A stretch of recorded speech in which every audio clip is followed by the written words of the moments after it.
Здравствуйте, друзья! С вами Валерий Табаков. Тема нашего сегодняшнего видео достаточно актуальная. Очень многие мои слушатели, как я надеюсь, ожидают очередного выпуска на тему очередного судебного заседания по делу об убийстве Ирины Фарион и, соответственно, о продлении срока пребывания под стражей подозреваемого Вячеслава Зинченко. Заседание состоялось вчера, 13 ноября. Началось оно около 15 часов и продлилось примерно 1,5 часа. Что об этом событии нужно рассказать? Что там происходило?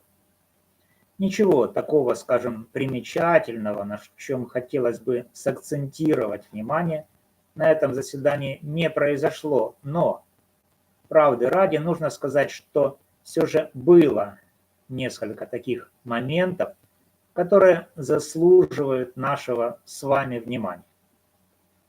В частности, первое – это выступление прокурора.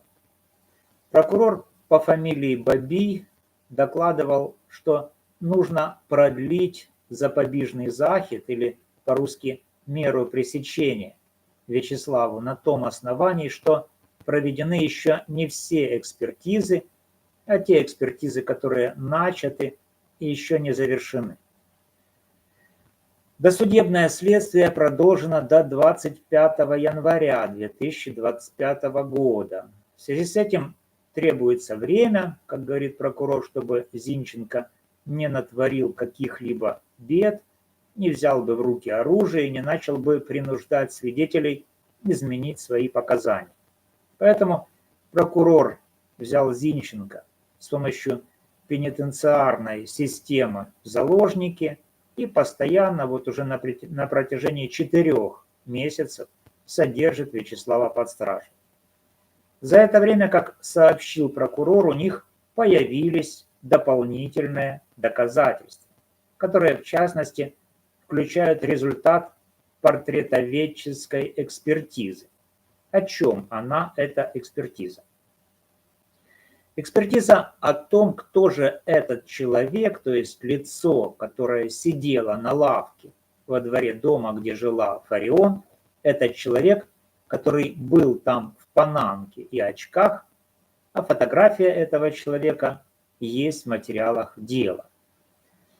Эта фотография попала туда, по всей видимости, из телефона жительницы дома, где в свое время проживала Фарион. Такая фотография есть, вы ее прекрасно помните.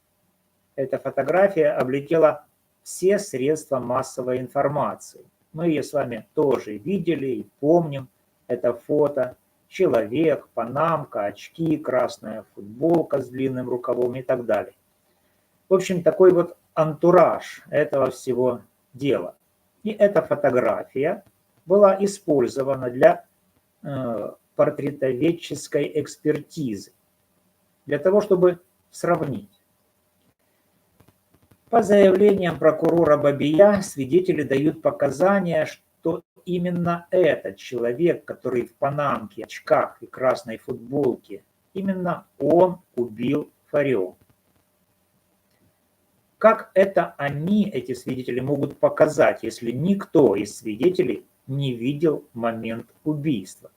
По всей видимости, прокурор пытается ввести суд в заблуждение. В действительности, что там и как с этим человеком в панамке и очках, трудно сказать. Так о чем же эта экспертиза?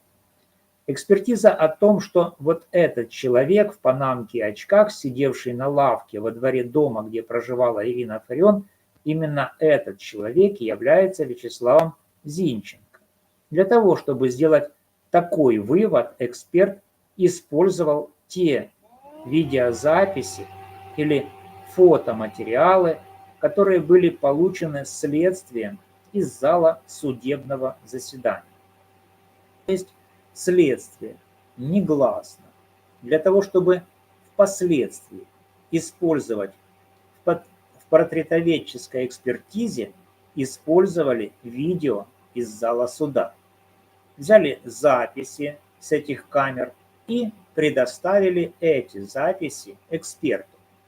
Эксперт их сравнивал и сделал вывод, что Вячеслав Зинченко и человек в панамке и в очках – это одно и то же лицо. Что в этой связи следует заметить? Ну, во-первых, следствие опять же делает какие-то следственные действия, которые не отвечают требованиям Уголовно-процессуального кодекса Украины. В своем предыдущем видео на тему суда над Зинченко я уже анализировал те обстоятельства, которые имели место при произведении следственных действий, связанных с одерологической экспертизой, то есть экспертизой запахов. И вот в этой одерологической экспертизе при заборе материалов для экспертизы отсутствовали понятые. То есть следственное действие было произведено без понятых, и поэтому оно, это следственное действие, является процессуально никчемным, то есть не имеет и не может иметь значения для суда. Суд не имеет оснований учитывать результаты такой экспертизы при вынесении решения. То же самое произошло и с этой портретоведческой экспертизой. Для того, чтобы произвести следственное действие, то есть взять снимки Вячеслава Зинченко, с какого там следует ракурса, нужно, чтобы при вот этом действии присутствовали понятые, то есть свидетелей было полно, но как понятые, то есть как участники следственного действия, эти свидетели не участвовали, то есть эти люди, которые присутствовали в зале суда, не являлись понятыми, то есть они не несли никакой ответственности в процессе производства этого следственного действия, то есть взятия снимков и видео. Второй вопрос по этому поводу возникает такой. Почему именно фото Вячеслава Зинченко, который сидел в зале судебных заседаний, было взято для производства этой экспертизы? Может быть, еще какие-то там лица могли быть похожи на этого человека в панамке и очках? Почему следствие вцепилось именно в Вячеслава Зинченко? Это попахивает упрежденностью. Для экспертизы нужно было взять как минимум несколько человек, например, хотя бы фото прокурора Бабия, и провести экспертизу того, насколько прокурор Бабий похож на человека в панамке и очках. По-моему, прокурор Бабий очень похож на человека в панамке и очках. Вот надень на Бабия панамку, надень очки, посади на лавку, сфотографируй. У Бабия, на мой взгляд, такие же черты лица, как у того типа в очках и панамке. Абсолютно точно можно сказать, с 90% вероятности можно утверждать, что нижняя часть лица Бабия отвечает фото человека в панамке и очках, сидевшего на лавке во дворе дома, где жила Ирина Фарион, и который, по утверждениям свидетелей, не видевших момент убийства, и совершил это убийство, момент которого они не видели. Что не так с украинскими прокурорами? Кроме прокурора Бабия, еще следовало бы взять какого-то третьего человека, четвертого, и так набрать 10 лиц, и так вести экспертизу. А нет.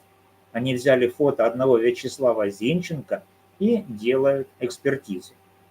А потом делают вывод, что человек в панамке и очках – это Вячеслав Зинченко. Причем делают они это, используя те фото и видеоматериалы, которые изъяты без участия каких-либо понятых. Хотя следственные действия, как их следует производить? Вот есть ордер на производство следственного действия, на изъятие записи. Этот ордер выдается судьей. Затем приглашаются понятые, и эти понятые подписывают протокол следственного действия. Но в данной ситуации, насколько я понял, обстоятельства дела такие, что никаких понятых при совершении следственного действия не было. Поэтому результат экспертизы можно подвергать сомнению, а все сомнения, опять же, по Уголовно-процессуальному кодексу трактуются в пользу обвиняемого. Но сама экспертиза, как об этом рассказал уже адвокат, сама экспертиза была построена на том, что сравнивалось лицо человека, который сидел во дворе дома, где жила Фарион в панамке и очках, в которой 65% этого лица закрыто очками, панамкой и всем остальным. Как можно установить идентичность по 35%? Правильно, максимум на 35% достоверности. Что за цирк нам предлагает следствие? Да и суд вместе с ним. Также адвокат сказал, что по мнению экспертов, к которым он обращался, единственный правильный вывод такой экспертизы может быть следующим, что определить идентичность Зинченко и лица в панамке и очках невозможно. И вот это был бы правдивый вывод такой экспертизы, но прокурор Бабий, видать, по своим каналам вышел на какого-то своего знакомого эксперта, и значит этот эксперт сделал какой-то невероятный такой вывод. По 35% открытых частей лица человека в панамке и очках, и еще поскольку следствие при проведении экспертизы сотрудничает с судом, то есть абсолютно очевидно, что такой вот суд, ну то есть следствие изъяло видеоматериалы из суда. И очевидно, что такой суд является упрежденным, то есть как бы участником следствия. И поэтому абсолютно необходимо требовать, чтобы это дело по подозрению Зинченко в убийстве Фарион было направлено в другой суд. Адвокатам стоит заявить такое ходатайство. Следующее, что там заслуживало внимания. Это сообщение адвоката о том, что камера, которая находится во дворе дома, где проживала Фарион, и эта камера была направлена на место, где было совершено убийство, эта камера буквально за несколько минут до убийства, приблизительно в 19 часов, была отключена. А потом, сразу же после убийства, она была включена. Причем никаких отключений электроэнергии в это время в городе Львове и в этом районе, где было совершено убийство, не наблюдалось. То есть адвокат справедливо заявляет о том, что действительно кто-то отключил камеру намеренно, а потом намеренно ее включил. Причем он говорит, что ну ладно, предположим, Зинченко отключил камеру. Направлена эта камера на место убийства. Но свидетели утверждают, что человек в очках и панамке сбежал с места преступления. Кто же тогда включил опять эту камеру? Вот тоже интересный вопрос. Но следствие, по всей видимости, этот вопрос не интересует. Почему не интересует? Потому что вот такие вот прокуроры, о чем я еще хочу сказать, прокуроры, которые себе оформляют инвалидность, в частности в Хмельницкой области, во Львовской областной прокуратуре, тоже таких прокуроров хватает с липовыми инвалидностями, которые коррумпированы снизу доверху. Все вот эти прокурорские ОПГ, которые являются фактически преступниками и мародерами, и которым должно быть стыдно вообще за то, что они прокуроры, и что их коллеги занимаются такими вот вещами, то есть оформляют себе липовые инвалидности, проводят их через МСЭК для того, чтобы откосить от армии и получать многотысячные пенсии, то есть сотни тысяч гривен липовыми инвалидностями себе. Прокурор, коллега тех прокуроров, которые оформили себе липовые инвалидности, что скажете, он будет заниматься поиском убийцы? Да его там засмеют. Поэтому прокурор плевать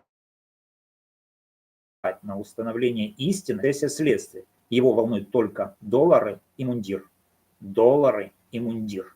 Он, прокурор, может быть, сам заинтересован в том, чтобы осуществить вот такое вот дело, для того, чтобы в результате вот этих вот разборок просто оформить себе дополнительные премии, которые уже ряд прокуроров и следователей получили, еще не завершив дело.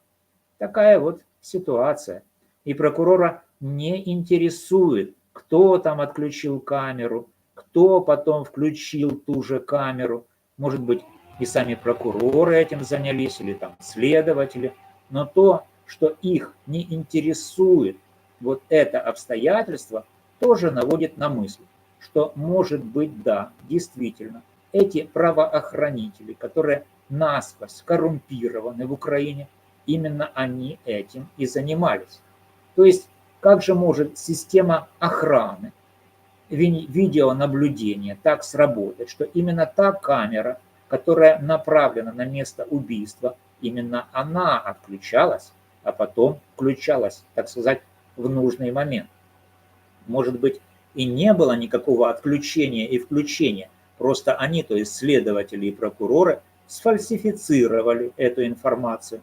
Камера на самом деле работала, просто органы следствия удалили запись и сказали, что якобы камера была отключена. Но это уже другой вопрос. Но тоже этому вопросу нужно уделить внимание в процессе следствия. Что там еще? Понятно, что судья вышел в совещательную комнату, и в зале начались как бы такие пикирования между сторонниками Зинченко и сторонниками Фариона. Что нужно заметить, что в этом судебном заседании в этот раз отсутствовала дочь Фариона, София, которая, так сказать, себя представляла безутешной и такой жаждущей крови подозреваемого Зинченко. Она отсутствовала в этом судебном заседании. Почему? Ну, когда было убийство? 19 июля. То есть это, скажем, август, сентябрь, октябрь, ноябрь. 4 месяца уже прошло. Да, даже 4,5. Скоро будет уже 6 месяцев. Видно, София сильно занята. Чем занята? Занята тем, что собирает доказательства, документы для оформления наследства, которое она получит в результате смерти своей матери. Поэтому ее не интересует уже это следствие. Она занята своими личными делами, так сказать, денежными делами. Но что еще по отключению видеокамеры во дворе дома, где жила Фариона, которая была направлена на место совершения преступления? Кому подчиняются охранные фирмы, которые отвечают за камеры видеонаблюдения? Тоже желательно было бы выяснить. Может быть, они подчиняются местным органам управления Львова, где в частности работает дочь Ирины Фарион, которая имеет, с моей точки зрения, мотивы для того, чтобы организовать убийство своей матери.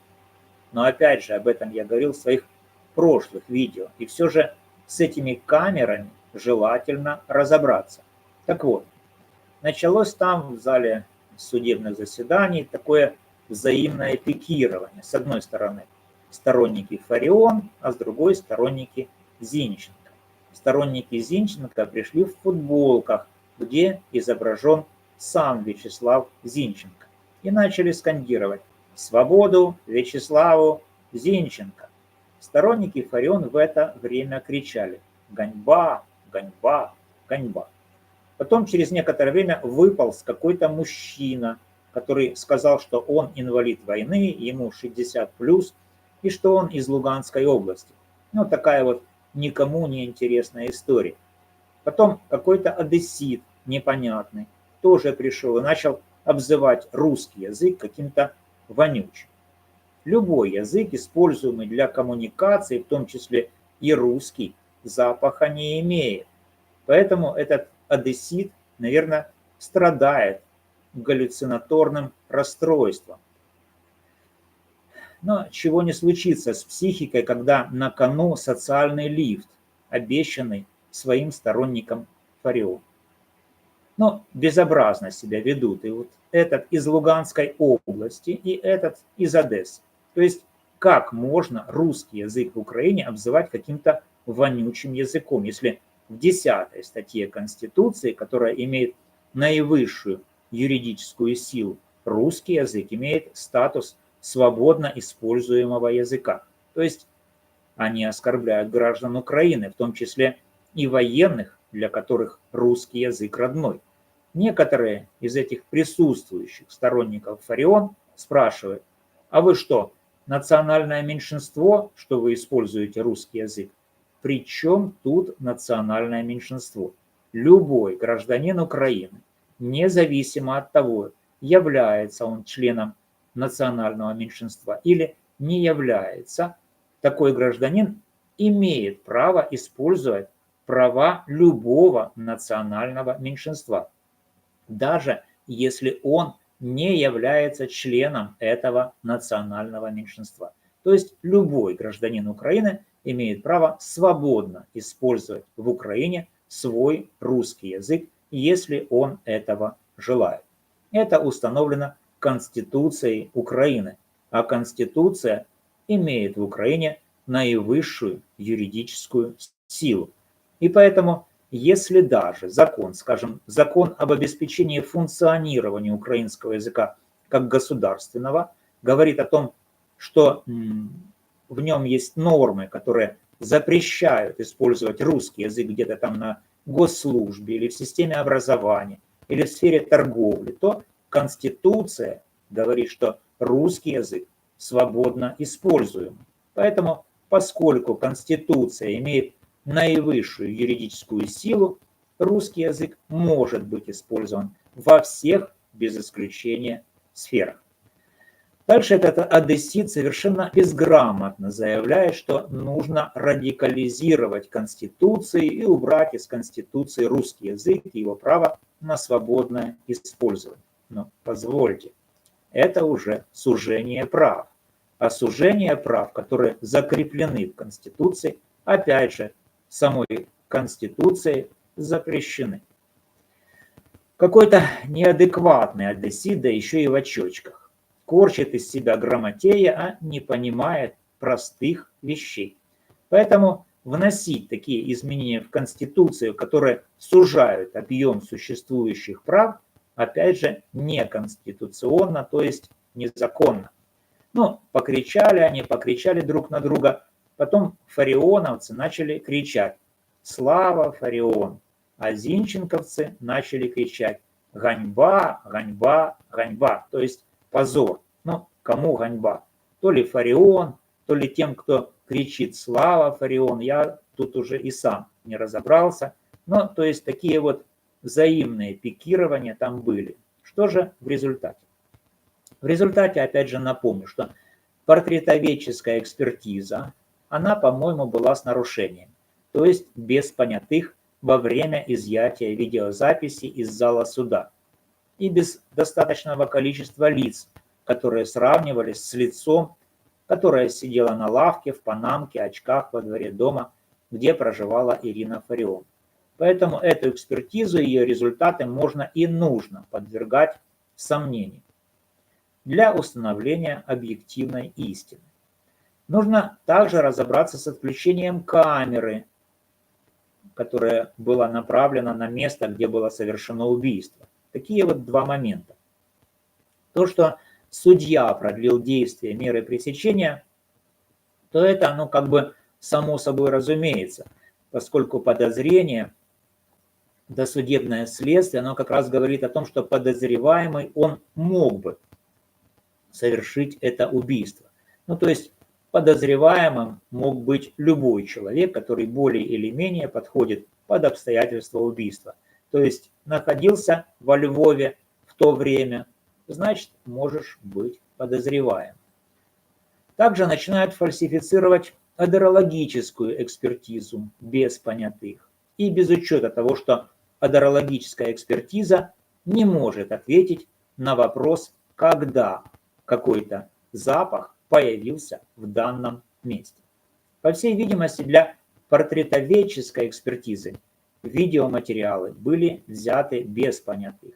Если же эти видеоматериалы взяты из суда, который рассматривает дело, то тогда можно говорить о том, что суд заинтересован. То есть это может свидетельствовать о нелояльности суда, и таким образом нужно в таком случае требовать, чтобы дело передали для рассмотрения в другой суд. С этими портретоведческими экспертизами тоже нужно разбираться, как это по 35% лица установить идентичность. Потом нужно разобраться с этой видеокамерой во дворе дома, где проживал Фарион, с этим экспертом, который сделал непонятно почему вывод о том, что Вячеслав Зинченко и лицо, которое в панамке и очках, одно и то же лицо, странный вывод. Вот с этим всем нужно разбираться.